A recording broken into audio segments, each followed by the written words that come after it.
Les premiers bébés éprouvettes du Gabon sont nés.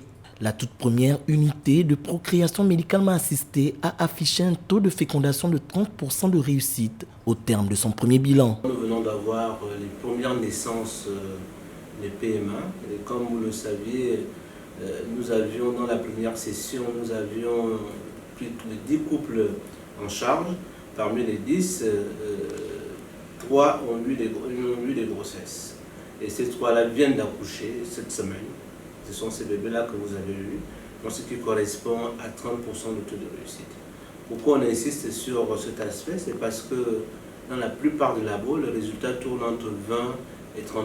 Donc nous nous considérons être dans un laboratoire comme vous pouvez le trouver dans n'importe quel pays du monde.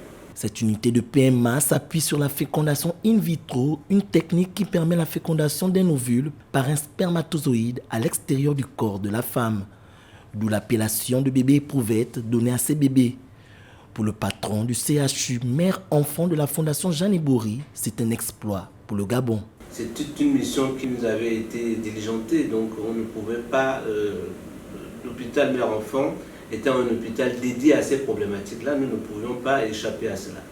Et aujourd'hui, nous avons commencé avec beaucoup d'hésitation, beaucoup de difficultés, beaucoup d'a priori surtout, mais nous constatons que finalement, nous avons réussi à mettre le laboratoire en place et que toutes les femmes du Gabon ou d'ailleurs peuvent maintenant nous solliciter pour pouvoir procréer par l'aide à la procréation.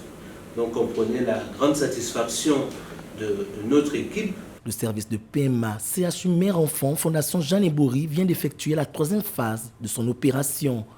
D'autres femmes attendent également des bébés. Les fécondations in vitro devraient progressivement se multiplier au Gabon, bien que le prix d'une FIV demeure pour l'heure un frein pour de nombreux couples infertiles.